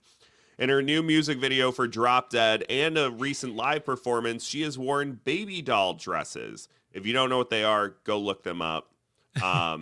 Rodrigo fired back saying she's more annoyed at the fact that she's worn much more revealing clothes in the past, but even this gets criticized and sexualized. She said, "I just think it really shows how we normalize pedophilia in our culture." And also, it's just this Wow. rhetoric that we're fed as girls since we're so little, which is don't wear that because then a man is going to sexualize your body. And it's so weird. That's Swipers Say. That is weird. It is weird. Thanks, Yeah. Frank. You're welcome. Leave us with our And heads on a high spinning. note. Yeah. You're welcome. When we come back, if you could change one thing about each political party, what would it be? We'll talk about that and more. It's Daybreak on the Civic Media Network. Local news, community stories, and the conversations that matter most. Now, more Daybreak with Brian and Jamie. Good morning. Thank you so much for joining us this morning on the Civic Media Network. My name is Jamie Martinson. And good morning, I'm Brian Noonan. So if you could change one thing about each political party, what would it be? 855-75-CIVIC, 855-752-4842. Maybe this will help spur some thoughts. This is breaking news from the AP. A federal judge has declined to halt the president's executive order creating a federal voter list and limiting mail voting, clearing the way for potential sweeping changes in how American elections are run shortly before the midterms. U.S. District Judge Carroll Nichols, a Trump appointee in Washington, late last night rejected the request by Democrats and civil rights groups that had argued Trump's order would likely be found unconstitutional because the states and Congress, not the president, have the power to set election rules. Nichols agreed with the Trump administration's contention it was too early to issue the order because it is yet to be implemented. So, Well, that's good news. And sure, lots of good news, Jamie. That's what we do. We deal in good news here. let's be realistic. We knew that this was going to be a long, drawn-out court battle between the administration, the civil rights groups, the Democratic Party. So I'm not actually surprised, but it's unfortunate. I mean, it is. It's unfortunate that we have that news this morning. Yes, so we'll just keep up the good fight and move on. But the reason we asked you if you could change one thing about each political party, what would it be? Americans as a whole just do not think the parties are doing a good job. So what do Americans dislike about the two parties? A Washington Post ABC News Ipsos poll last month asked more than 1,200 Americans to describe in their own words what they dislike most about each political party. They asked open-ended questions, and those are useful in tapping the top-of-mind opinions people have about a topic, which can be useful in understanding. So, what party would you like to start with, Jamie? Who should we critique I don't know, first? but good gravy. How long did these poll takers have to go through this list? I mean, it really, truly, for a lot of people, this is going to be endless. But let's start with the Democrats. Let's start with them this morning. So, lot of complaints about the Democratic Party. The two most common were their positions being too liberal and on too liberal on a range of issues. That got about 12% of the respondents. Or too weak and don't stand up enough to President Trump. 10% of the people said those. So those were the top Well, they don't two. like strongly worded letters. Okay. I check. Right. And I would agree with both of those. Yeah. As a Democrat, Yes. I am willing to critique my own party and say, yes, those are two. I think the left wing of this party is insane and way, way, way too progressive. And I know people are going, well, what do you mean by that? Especially our friends who listen in Madison. And I'm not mocking your ideas. I'm saying for me, they are too liberal. I don't, and we'll just use defund the police as one of them, and then we'll move on. Now, the next, the top five, should we do top five or a top 10 list on? So we've given you 1 and 2. Wow. The other complaint, these are all at 5%. Yeah. Corrupt, self-serving, favoring corporations, and powerful. Okay. No dislike or pro-democratic views, also 5. So 5% of people said they liked everything about the Democrats. All right, that's They don't pay crazy. enough attention then, do they? However, 5% said they disliked everything about the Democrats. So it's a wash. Yeah, there we go. Okay, that's fine. Wow. Loose immigration and border stance, out of touch with everyday Americans and the working class, and an anti-Trump obsession all got 4%. Then people got poor and old leadership. Sure. I give you that. Yep. No clear policy agenda. I don't believe that at all. Higher taxes and excess spending. We're getting taxed more. We always do under Republicans. I Right. disagree there. Dishonesty.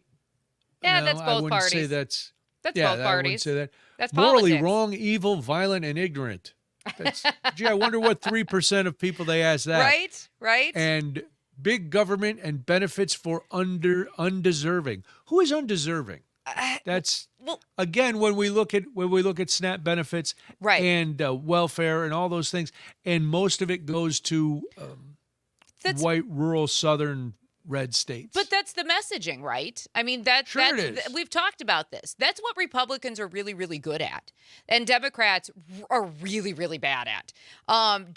Republicans stick to a message. Everybody in the party sticks to that message. It doesn't matter what position you hold. You could literally be the assistant bookkeeper to the county clerk, and you are going to hold the same exact message that the rest of the Republican Party does, because they're very good at that, and it trickles from the top all the way down. Democrats, on the other hand, there's a lot of, well, we don't necessarily agree with that, or we've got certain people within our party or certain wings of our party.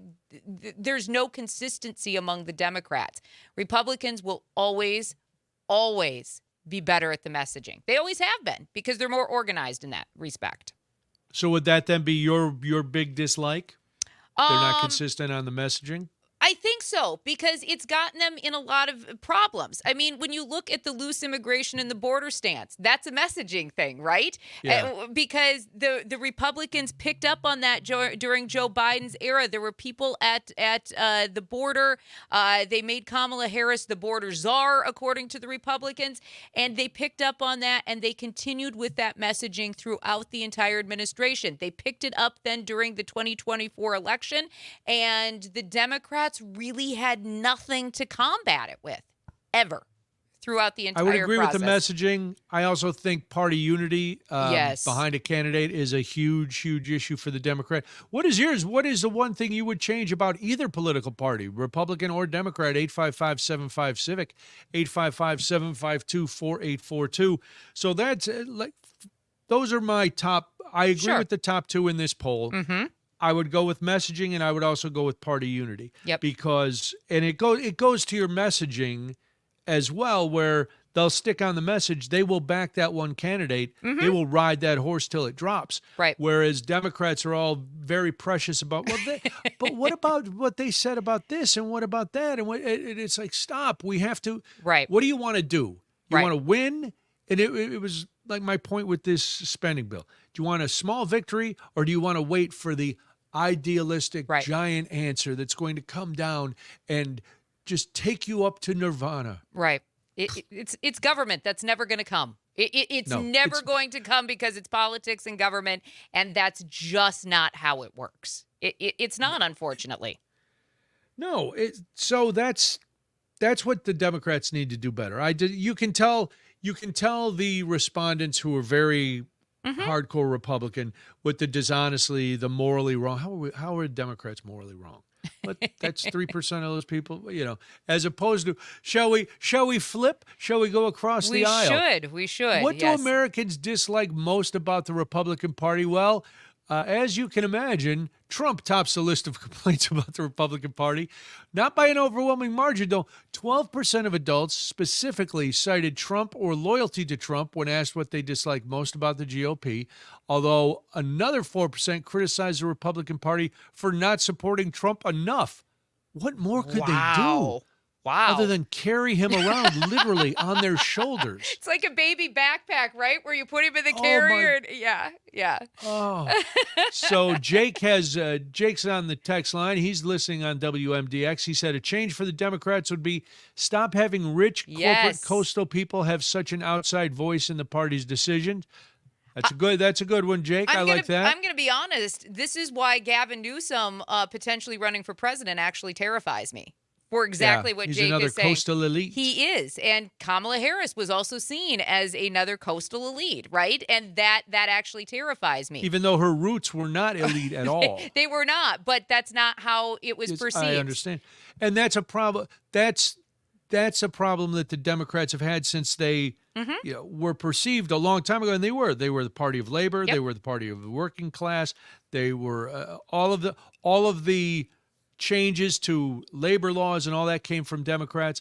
And then suddenly it became, and that was another messaging point. Yes. Because I forget what campaign it was. I can't pinpoint it now, where it was the coastal elites. And Yep. that was when we turned against intellectuals. Yes. And it was a thing. And that was the Republicans hammering this home. Do you want these coastal elites who don't care about you? Some people are born into elite families. Sure. Others work hard to get to a certain point intellectually, financially, successfully. It doesn't make them bad people. Right. It makes them successes. That's what America is supposed to be. Yep. You can work hard. Now, are there more barriers for some people than others? Of course.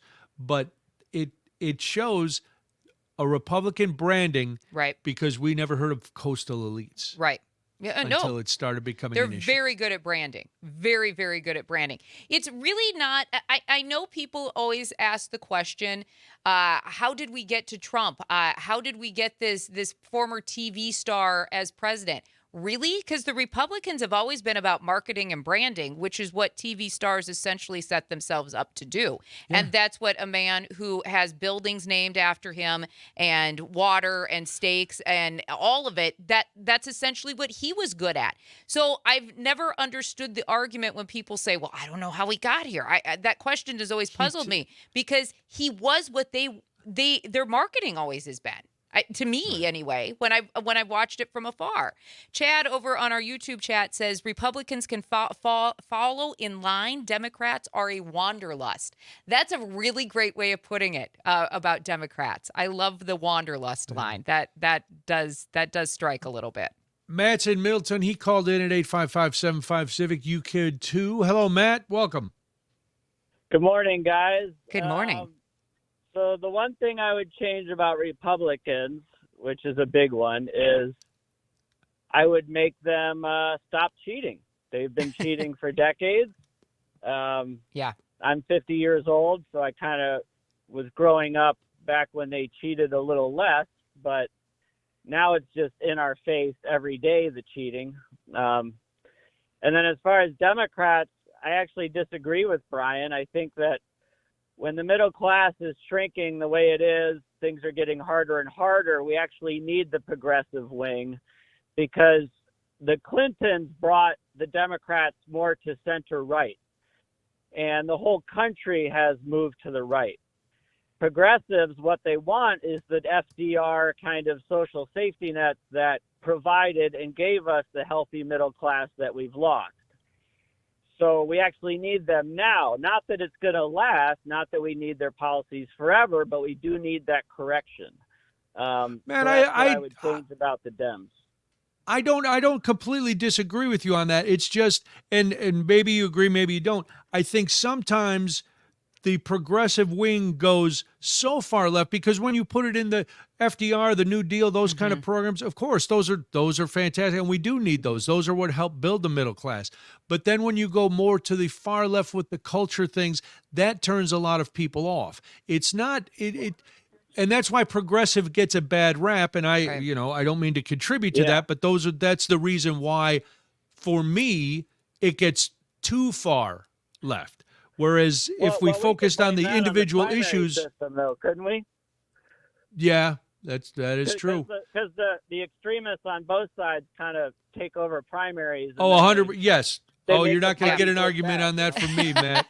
Matt, thanks for the call. Thank you, Good Matt. talking to you. Mark and Prairie Dissect saying, isn't Trump a coastal elite, generational wealth from New York? Of course he is. Of course he is. But he's also not intelligent, so he's elite financially. He's also Republican, so it's different. Yes. Loyalty to Trump was the biggest dislike of the Republicans. 7% said they had no dislike for the Republican Party. 6% dishonesty, hypocrisy, immorality, including the Epstein files, got 6%. So that's that. All right. This is very interesting. Wisconsin wakes up here. Back to Daybreak with Brian and Jamie. Thank you so much for joining us this morning on the Civic Media Network. It is 7:52 right now. My name is Jamie Martinson. And I'm Brian Noonan. I am obviously all wound up if you're listening on the stream. I I don't want Parker to stop my stream of thoughts. I'm not arguing. I'm debating with people who are texting in, just having conversation, Good which is what we active should all do. conversation this morning. I love this. Yes. Thanks everybody for jumping in. You're always welcome to keep jumping in, especially if Jamie sent me this one too. She said a little town with no liquor, and now she sends that robots could be replacing juries. I simplified it, but would you trust your fate to an AI jury over a jury of your peers? Yeah, it depends on who we're talking about, Brian. 855-75-CIVIC, 855-752-4842. This is, I'm out. I'm just going to say right now, I'm out. No. It's crazy. This is Researchers at the University of North Carolina School of Law tested AI systems as simulated jurors in a real criminal case. ChatGPT, Claude, and Grok debated the evidence, challenged each other, and changed opinions during deliberations, much like AI did over our beaver story. After 13 minutes, all three AI systems agreed on a not guilty verdict based on insufficient evidence and a lack of criminal intent. I do not care. I will not do this. Well, first of all, hopefully I've never committed a crime or have to go in front of a jury. Right. There is that part of fine. it. But no. This story is bonkers, though, because the AI verdict differed from the outcome that a human jury reached in the actual case. And of course that's led to a lot of debate, Brian, right? Because there's a lot of people who say, well, AI juries, they could reduce, the emotional bias. They could, any biases that are tied to race, gender, the socioeconomic background. And then you have your people who are like, well, there's no empathy when you're dealing with AI. There's no moral reasoning, and there's not an ability to fully understand human behavior. And of course, that's led to a lot of questions about whether or not AI could actually reflect any sort of hidden bias from their data, from their algorithms. And sometimes it's flawed. Don't always depend on AI to give you the correct answer, by the way. No, if you use the AI overlord when you Google something, you could be in a lot of trouble. You could be in a lot of trouble. Now, what I find most fascinating about this story is that this is being looked at to the degree that YouGov had to get people involved and ask them, would you be okay with this? So they actually polled 10,000 adults. And the question was, if you were falsely accused of a crime and it went to trial, would you prefer the case to be heard and decided by a human jury or an AI chatbot? All right, before you give the results, let's go around the horn. I'm going human 100% of the time. Parker. Human.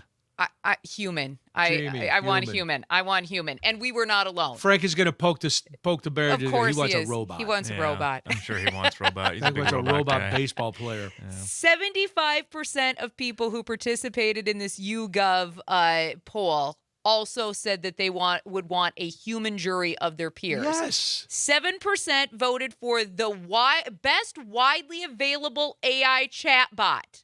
We're going to put that in air quotes. 18%, I love these people. I'm not sure. I don't know.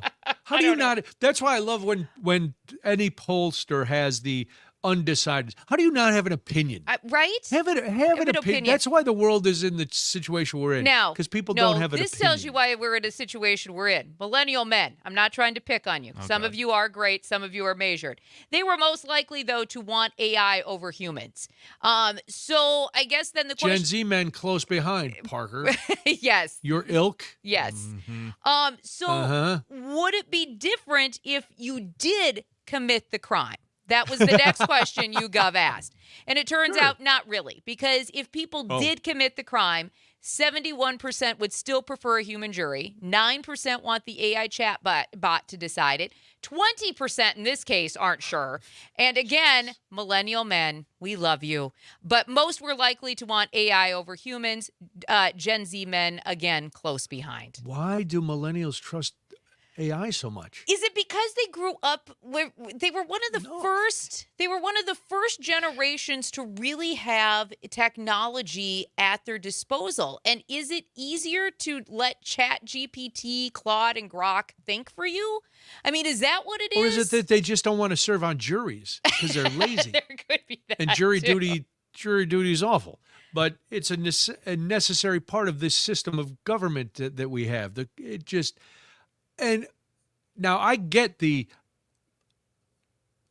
maybe if you did do the crime, Sure. you really want humans because all of those things you said at the beginning, you can have a little little empathy, you can play on people's emotions. Of course. Maybe you can dupe some people who look like they're slack-jawed and not real smart. So I'd want people there. But if I didn't do it, I wouldn't want AI ever. I mean, listen, I've seen AI try to print out like help with cover letters and stuff. And I'm like, this doesn't sound human at all. Right. This is ridiculous. Right. Stop it. I think if you are using it in any industry, right? If you are using it as a tool, and in law particularly, if you're going to do it for prompts for research or to basically just, use it to maybe back up what you're already thinking and you just need anything like that. Preparation is always good, but I don't think in certain cases there's room for replacing humans. No, I could research instead of having to look through a million law books trying to find a case. You could put it in there. Hey, sure. I need case law on XYZ. Yes. And then it spits it out. Then you go, all right, it then narrows you your go search. do it yourself. Absolutely. Right. Then you can go through and you find it. But having AI decide your guilt or innocence, we can't just if you're willing to give that over, man, you're the first in line to become Soylent Green. I don't want you around. You just go and let the robot overlords have you. Jamie is very upset about some hypocrisy. We will let her do that. If you're listening on WMDX, we will talk to you later, or you can continue to listen on the Civic Media app. Don't forget you can download the podcast on Spotify. We will be back with more. It is Daybreak. This is the Civic Media Network.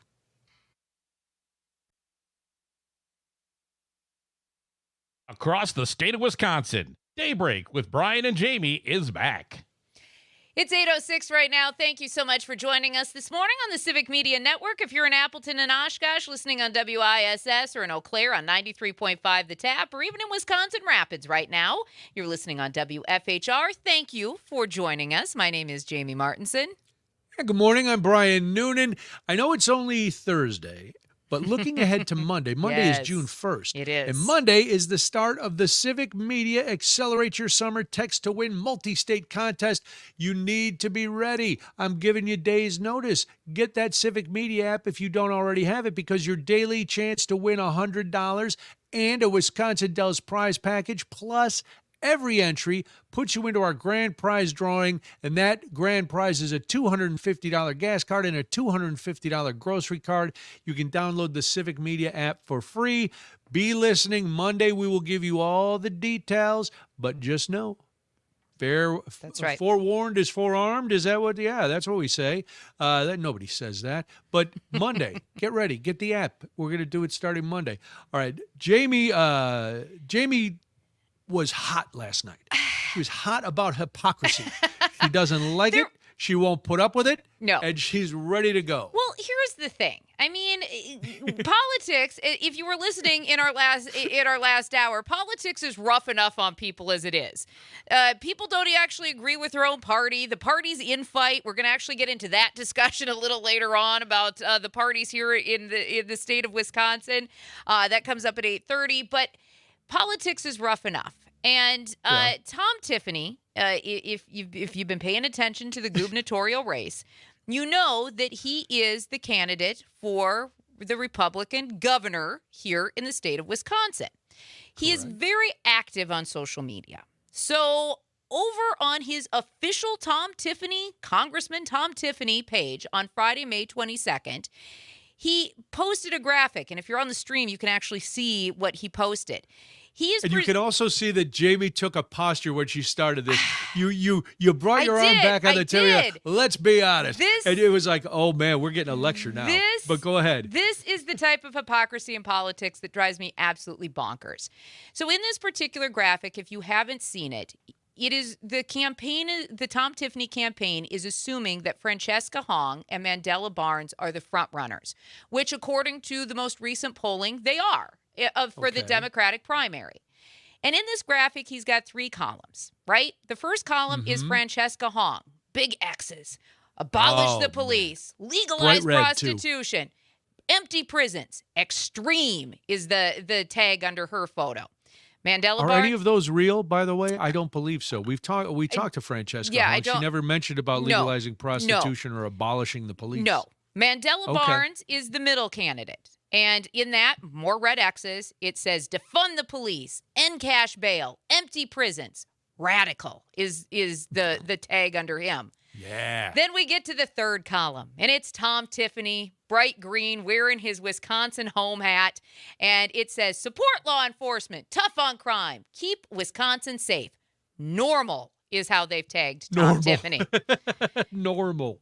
Here's the problem with this. What's your problem? This was seen by thousands of people, this particular post, this particular graphic. Tom Tiffany was at a press conference in Madison. It was like a media kind of outreach thing earlier this week on Tuesday. And he was asked specifically about the $1.8 billion anti-weaponization fund and whether January 6th defendants should be compensated from said fund. This is what he had to say. Yeah, so I'm still studying the details in regards to that. I'm asking the administration to give us more as far as how exactly they expect to implement this. Yeah, I mean, I would want to take a look at what was the harm that was done to those victims. If it's significant enough, perhaps they should receive compensation. What? Pardon me? Victims? Victims. Victims. He's calling the January 6th insurrectionists victims. There's only one right answer for that question, a direct question. Should people involved in the January 6th insurrection get any reparations? There is one correct answer. No. Wow, that's radical. Here's what bothers me about this. Obviously, the graphic that he posted on Friday, May 22nd, he's going to lean hard into this law and order, I'm the only one who can save this state kind of mantra, right? If you just look at this graphic, he's also said things similar over the past few weeks on the trail. Is this law and order? Is what he said about the anti-weaponization fund, is that the type of law and order that we're talking about, where you have to examine things further and calling the insurrectionist victims? Is that what I'm understanding? That's where the hypocrisy comes in for me, and that's where my mind just can't draw a line from point A to point B. It doesn't work for me. There is no line, and this is the simplest, most, to borrow a comedy term, hack argument and campaign thing. When you're still going back to, I want law and order and my candidates want lawlessness. Nobody wants lawlessness. I don't care how progressive you are. Nobody, even the most progressive, does not want crime in the streets. Right. They don't want serious criminals out running around. They can argue about police. The problem is police reform, which is 100% needed. Always, in every department, you have to constantly be looking at how things are done. But that's been painted as not only abolish the police and defund the police, because people have used those terms, and they are bad terms, and they're going to turn off a lot of people. But how about we campaign on things that we really need, Tom Tiffany? How about lowering property taxes? How about making Wisconsin more affordable? He can't, How about taking care of our schools? He literally can't. And that's why I think we're leaning into the law and order of it all. One, it appeases the man who basically endorsed him for the state of Wisconsin, Donald Trump. Two, he can't run on those things because his congressional record shows that he has voted against every bill every bill that has come across in Right. Congress that would have allowed people extended SNAP benefits, better health care, hospitalization. He's voted against all of those things. So it feels like they're hedging their bets. Like, if we don't talk about it, nobody will ask about the record. Right. Right? And just paint the Democrats. And again, we don't know who the candidate's going to be. No. At this point, you're right. Francesca Hung and Mandela Barnes are polling, but there's so many variables between now and then. So he's Lot of picking out candidates that may not even be his opponent Right. and painting them with really wild accusations. Yeah. But that's political advertising. It shouldn't surprise us. This happens. It's going to start happening Yeah. very soon. It is. For the Democratic primary. And we're going to see all of these, and the Democrats will turn on each other as they are trying. You know, August that's part 7th of is the politics. primary, so it's coming. Right. If you're So if get you're ready. Yeah. Tiffany, I would say by June 1st, it's going to start really hitting. June and well- July, we're going to be hammered. I would say that Tiffany in River Falls, and then I'll address this. She asked, why isn't the Democratic Party putting out ads against Tom? It's so easy. Just use his words, post, show his voting record. Don't let him have all of the ad time. Dems, get your ish together. Thank you for that, Tiffany. If you want to chime in, 1-855-752-4842, 1-855-75-CIVIC. I have seen, not specifically from the Democratic Party, but I will say that certain PACs who have already started the ad campaigns against Tom Tiffany, especially since the GOP in Wisconsin has now had their state convention, and he was pretty much the presumed, heir to that particular Well, and also spot. if you're the Democratic Party, you're going to wait until you have an actual candidate, Yes. and then start Yes. spending and then your it's, money. Then right it's now, it's comparison. Then it's comparison right. advertising. Let the candidates spend their money now to win the primary, and then rally behind Yes. that candidate. Again, everybody rally behind whoever it is. Yes. And, No purity test know, this time around. Nope. Top No. leadership from top to bottom in this state is what we're getting. Now, here's where there's another bee in my bonnet. Okay. All right? I had a lot of That's bees got to in be my a big bonnet. bonnet with a lot of bees. Social media bothers me, and this is why. Okay? And Democrats, I'm gonna pick on you a little bit. All right? I'm gonna pick on you just a little bit. We can do it. We You have take it. to, especially when we're talking about this. So there was a post that the Democratic Party put out yesterday. We're talking about the National Democratic Party. Yes. And on social media, it's the Democrats, right? It was a photo of James Tellerico, and if you're watching the stream, you can see that post. He's standing in front of the Texas flag, and the caption is, "Fired up, ready to go. It's time to take back Texas." Well, Stephen Miller, who we know is one of Trump's right-hand men, gets on social media, reposts it, and says, the Democrats made history in Texas by nominating their first transgender Senate candidate. Gross, awful. It's basically what... Untrue. Right, untrue. It's what you... Untrue. like, Let's start didn't with that. It didn't even bother, come to me to say that because it is so untrue that I can't believe I actually have to point it out. But yes, thank you. It is but they're untrue. trying to use someone's sexuality Yes. as a Yes. slur is Yes. another old trope. It's awful. So, okay, it's horrible. We could have just let that one go. But no, the Democrats, they upped their game and posted, they replied.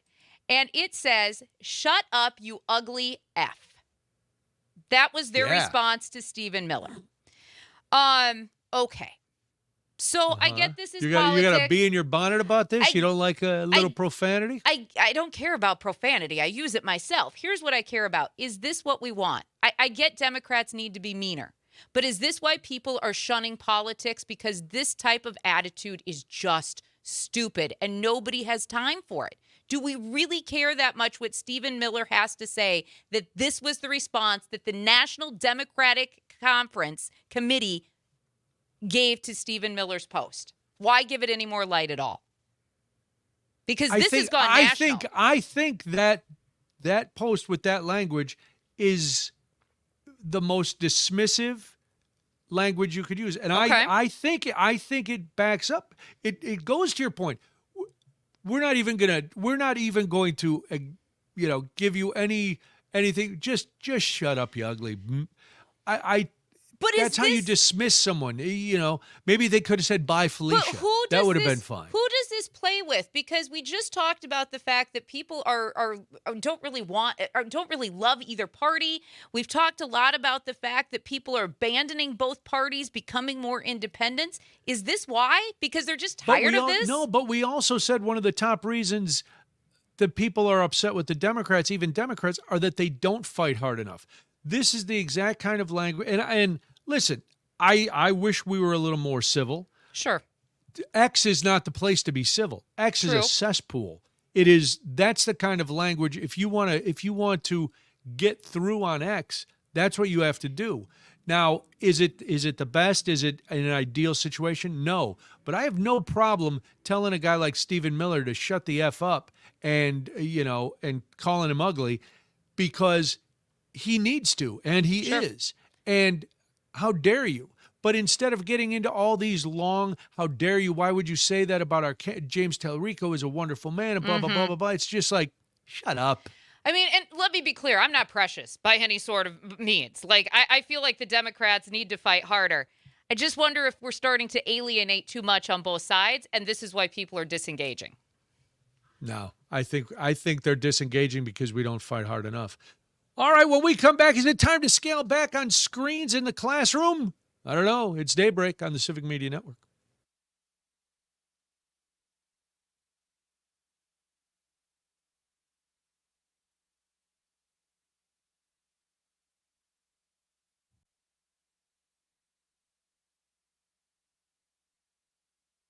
Fairly solid and better than expected. It's Daybreak with Brian and Jamie. It's 8:22 right now. Thank you so much for joining us this morning on the Civic Media Network. My name is Jamie Martinson. And good morning, I'm Brian Noonan. So, do you think it's time to cut back on screens in the classroom? 855-75-CIVIC, 855-752-4842. Now, you remember right before the pandemic, and especially during the pandemic, every school district, every kid had to have an iPad or they had to have a laptop. And we had to, it was all going to be screens. And it did, pardon me, I'm all worked up. It did make sense during the pandemic because it allowed schools to keep teaching. It allowed kids to stay connected. It was fine. So districts around the country poured billions of dollars into laptops, tablets, learning apps. Oh, there's a million different apps and they change all the time.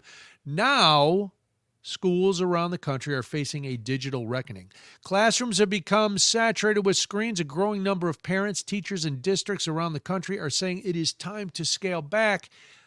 They're using Los Angeles Unified School District, which is always a nightmare district. But they're using this as an example because they recently became the first major school district to say it will stop giving devices to its youngest students. It's part of a new screen time policy taking effect in the fall across the country's second largest school district. The crackdown is adding momentum to calls for reform emerging around the country. It makes a lot of sense for the younger kids. Now, when you get up into high school, you're going to be writing more papers. Do kids even still write papers in high school? Probably. You have to do a report. Very rarely by hand. Well, I mean, but they have to. That's what I'm saying. You're not out with your chisel but you and still your- have to. You still have to do those assignments, right? You still have to. Yeah. You still have to. Yeah. Yeah. When I say write, I mean. Yeah. Okay. Type. Okay. Even Yeah. I typed right. papers in school, Parker, and I graduated in 1997. So. Typewriter? No. What? Just double No. checking. Wow. Double checking. How Never old do you know. think we Never are? know. Well, you just said Listen, Jamie, 1997 unfortunately, you can't lump me in there because I took typing class in high school on a giant old Royal typewriter that you basically had to hammer each key down. Yes. I figured No. one of you did. No, we had computers. I even took my Okay. typing classes on computers. Thank you. It was with a no. big floppy disk, but it was still computers. Parker, I'm so old. When I was in college, the guys who took computer classes would walk home with boxes of punch cards. Boxes of what? Punch cards. That's how you used to program computers. That's how Yes. Oh, they would have. Yes. Look it up. It's history. I Look at lived his through face. it, Parker. He has no I idea. know. Crazy. He has no idea. They would come up with these giant boxes of cards, and I was like, "Those computer things are never going to last. I'm not wasting my time." That's crazy. I mean, but I don't know how well the punch cards are serving those people now. Right. Probably not. But But I think this is fascinating because, I mean, there is such a dependency on technology. So the fact now that people are like, whoa, we need to scale this way back, right? I do find that fascinating. And, you talked about was L.A. being kind of the test case for this. At least 14 states have proposed laws to limit screen time in schools. And the federal government actually had to issue an advisory just last week warning that any sort of excessive screen use among youth is becoming a growing public health concern. That's what we're worried about. Okay. We've been hearing that since kids were watching too many Saturday morning cartoons. Right. And your kids sitting in front of the TV. Cartoons are going to rot their brains, kind of thing. But I did look into it, and Wisconsin has a new state law. It's called 2025 Act 42. And under that law, public school districts must restrict students from watching personal electronic devices during instructional time. So that includes the cell phones, the smartwatches, the gaming devices, unless a teacher specifically allows them for educational purposes or a student has some sort of medical or emergency need. However, it doesn't say anything about what they need to actually do their assignments, which is what we're talking about. That, what you're talking about is completely different. And you shouldn't have your own phone. Right now, there's no rules on that. And for some schools, it does vary. It's actually varies in Wisconsin district to district. Some schools now have bell-to-bell policies where the only things that they can use are what the district provides them, especially for younger kids. But as far as the tools needed to educate in Wisconsin, we have no rules on that yet. The rules you're referencing are the ones we've talked about before. These cell phones in school, and people, and that's a whole different policy. I think what the district is focusing on, and having been in classrooms where the kids from kindergarten on have iPads, and it's most of the day is spent a little bit of instruction and explaining the lesson and doing this, and then now your assignment. Even when the teachers write out the assignments, which they do, it's up on Class Kick, so you can go there, and then kids are working at their own pace. But then you always have a disconnect. But during that's the only time teachers can actually bring small groups of students up and give kids either more help or give the accelerated kids some extra work. So it's become the norm rather than the exception. Yes. And I keep thinking back, well, how did we all go to school before we had those devices? we all did the same work at the same time. And if you got done before everybody else, you sat there quietly reading your book or working on some extra credit or doing something different. You didn't get to just move ahead because you were done. That's not how it worked. Or your teacher would have you up front to do something else, and then you'd go over your work together. It was, much different. And some teachers now have tried to do a hybrid where, the kids will work on their app, but then the whole class goes over the work together and explains the problem and does it that way. But I can see it's because then with all these screens, especially in the younger kids, it's hard for them to hold their focus once they're not on their screen anymore. Because the apps, as you can imagine, these educational apps are set up like video games. Of course. Very to keep the kids engaged and teach the lessons. So when all of a sudden they have to just sit in a circle and listen to the teacher or look at the whiteboard, it's very difficult. So you can't do this cold turkey, but weaning them off, I think, is a good idea. And right now, Wisconsin, we don't have any rules. We just, personal devices, no. Everything else, yes. Well, listen. There's a lot of rifts everywhere, especially in the legislature. Brittany Carloni joins us from Wisconsin Watch to talk about the most recent. It's Daybreak on the Civic Media Network.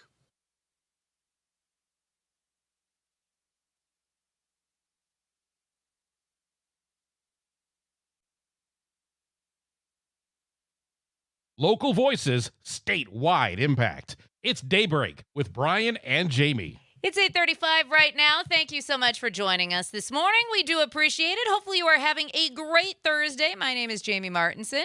And good morning, I'm Brian Noonan. Well, you know the story. Last week, Governor Evers and Republican legislative leaders unveiled a $1.8 billion spending plan. It was met with immediate backlash on several fronts. The bill failed in the Senate, and now that failed bill has caused rifts in both the Democratic and Republican parties.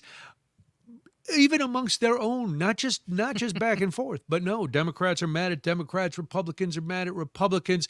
What is going on? I don't know. You don't know, but Brittany Carloni knows. She's been covering the story as the state government and politics reporter for Wisconsin Watch, and Brittany's back with us. Good to have you back, Brittany. Yes. So this whole thing went from 0 to 60 in a couple of days. Oh, yeah. It came and then it went.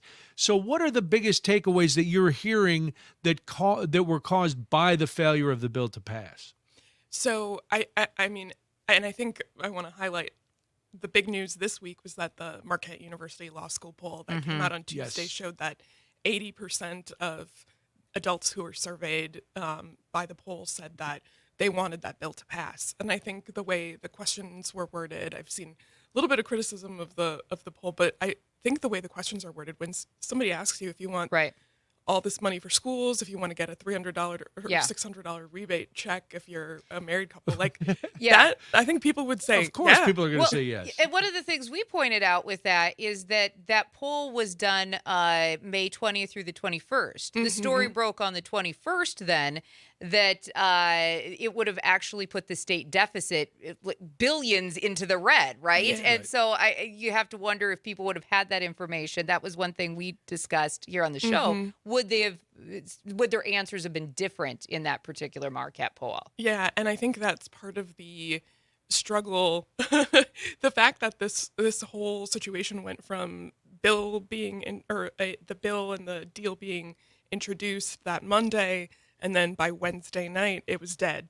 And I remember even my mom that week in the Milwaukee area the next day had messaged me and said, "What do you mean it's dead? I thought this just got introduced." But it's the fastest government movement we've seen.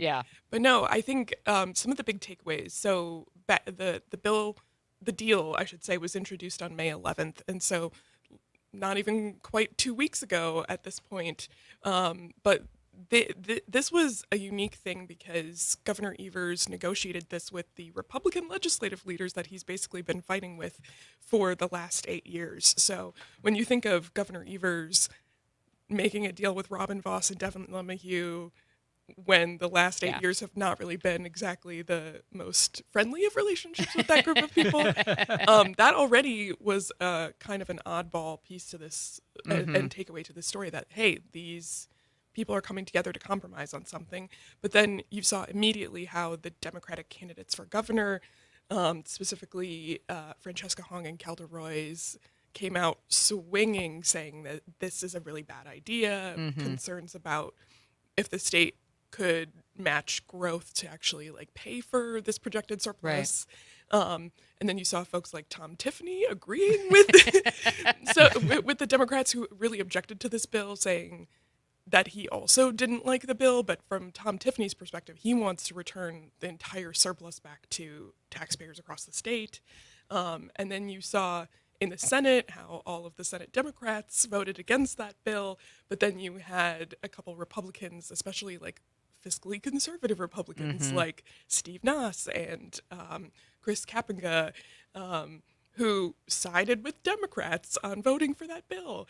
Or voting to object to that bill. Yeah. And so it was just kind of like a topsy-turvy world at the Capitol 2 weeks ago, and we're still seeing fallout from that, especially because the Marquette poll, one of the questions that stood out to me was how a majority of adults said that they're going to think about this when it comes to how they vote for governor and state legislative candidates. Well, and I think that's going to be one of the big things going forward. I mean, from your perspective, what you're hearing from leaders in the Capitol, are they worried about the fallout in the governor's race based off of this one surplus bill that, I mean, taxpayers just see it as getting checks in their mailbox, right? They see it as maybe some relief in their school districts when there's always referendums on the ballot. Do you think that this plays in? Are Democrats worried about that, knowing how messy this primary is for them? Yeah, I mean, I think folks are looking at that poll on Tuesday and kind of going, oh, what do we do going forward? And I think a lot of folks that I've talked to, and just in general in politics, say voters' attention spans are very short. So maybe there are people who are thinking, hey, Yeah. maybe once they'll we forget. once we hit late July into August for the partisan primary, or once we hit November, maybe there will be a different conversation that we're talking about at this point. But I think, especially as the state Wisconsin Democrats have their state convention in a couple of weeks, I'd be curious if there's more pushback from folks like Missy Hughes, who was the only Democratic candidate who really came out to say, this is a good idea, bipartisanship should be a good idea, compromise should be a good idea. So especially as in the next couple of weeks, as the Democratic candidates are trying to differentiate themselves with the convention on the short horizon here, I think we might see more of this continue to be a conversation. Brittany Carlone is our guest. She is the state government and politics reporter for Wisconsin Watch. WisconsinWatch.org is the website where you can read all of Brittany's stuff. All right, now the answer may have shifted a little since the poll came out, but as you were talking to people at the Capitol, did this really come down to fundamental disagreements with the policy itself, or was this more politics like, no, we don't want to give up the chance for us to spend it for the Democrats, if we take the trifecta in November, or for the Republicans, if we take the governorship back, we want the money. We don't want to use it now. Is it all just politics as usual, or did people actually have real feelings about this?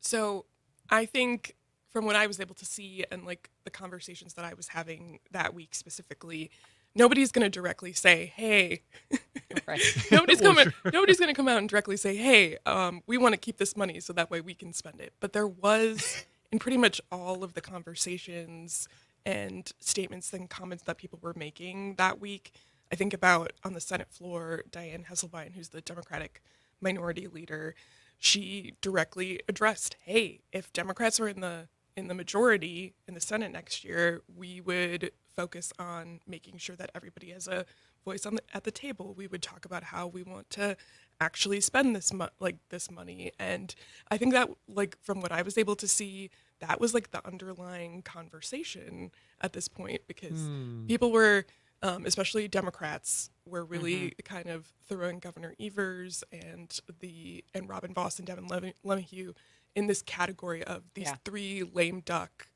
elected officials. Yeah, and that came up a lot. It did. And I mean, when you're over at the Capitol, obviously hearing more of these conversations, it is unusual to see the Democrats in this state not side with Governor Evers. Yes. So was that surprising to you, just watching it play out? Yeah, I mean, and again, I've only been back in Wisconsin since September, but based on like my experience so far and like the history that I've read up on that I missed in the 8 years that I was gone, and the folks that I talked to that week, that was a really big standout.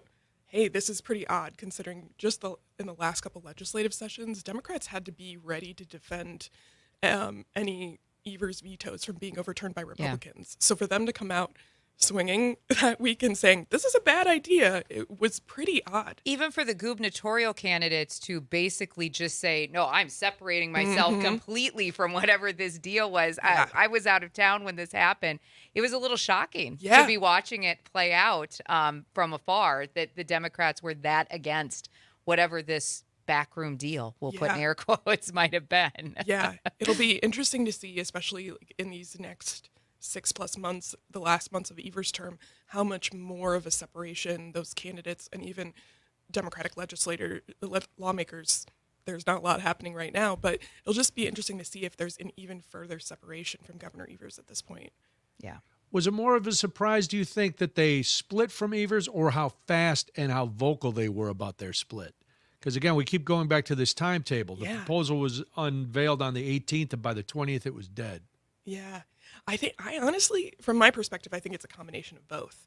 I mean, that deal was introduced at 11 a.m. that Monday, and like almost immediately, Kelda Roys had come out with her statement really hitting that very hard. So there was the surprise that kind of statement was out there, and then I think that was just a signal of like how fast things were going to be moving, that it was like, okay, this is announced, people are already upset, this is going to get moving through the legislature. But I do think even just going back to the way that Democrats have been pretty lockstep with Evers over the last 8 years, given the fact that they hadn't, prior to 2018, they hadn't had a Democratic governor to Do we know how long they had been negotiating this deal before anybody knew that it had actually, before it made the light of day? Yeah. So back in January was when the Legislative Fiscal Bureau announced that, hey, we're seeing that this projected surplus will be much bigger than we even expected when they were negotiating the budget last year.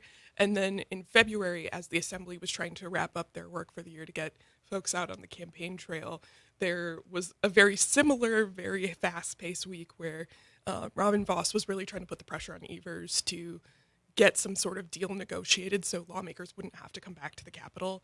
And Evers was like, hey, I don't really like what you're proposing. Vos, and I think once Vos and Devin Lemahue got on the same page, there were still conversations happening. So pretty much since February, since mid-February, that these conversations have been happening. If the conversations were happening that long, have you heard any scuttlebutt about why the information that came out Tuesday, or the report that came out on the 21st saying, it would actually cost the state so much more and put us at a deficit, how that either was ignored or how they didn't realize it? Is there any answer to that, to go, hey, wait, you presented it as one thing, and then the day after you kill it, we find out, boy, it was completely the opposite? This has been an interesting thing to see because the Legislative Fiscal Bureau had information about that they presented to lawmakers, but it's this like separation fight on what the state's growth might look like. And I think Republicans and Democrats that were in favor of the bill said, hey, like Wisconsin's revenue growth has not been stagnant over the last like several years, and it's still expected to grow in the coming years, where Democrats and folks who were concerned about the bill looked at what the Legislative Fiscal Bureau put out and said, hey, if we have bad economic conditions, if we don't have certain growth over the next several years, this could put us in that major deficit. And so I think for folks especially who are looking at who controls the Capitol next year, that was a big question of what things should be moving forward. Yeah. This is going to be interesting because, as you alluded to, I think, Brian, there's going to be a lot of ramifications over what's going to happen over the next few months. And obviously, leadership from the top down in this state is very much in play. Brittany Carloni, she is the Wisconsin Watch State Government and Politics reporter. Thank you so much. Absolutely. WisconsinWatch.org. Always good to have you, Brittany. Yes. It is 8:48 right now. My name is Jamie Martinson. And I'm Brian Noonan. Hey, it's National Hamburger Day. We'll talk about that after this. Yeah, we're switching it up. It is Daybreak on the Civic Media Network.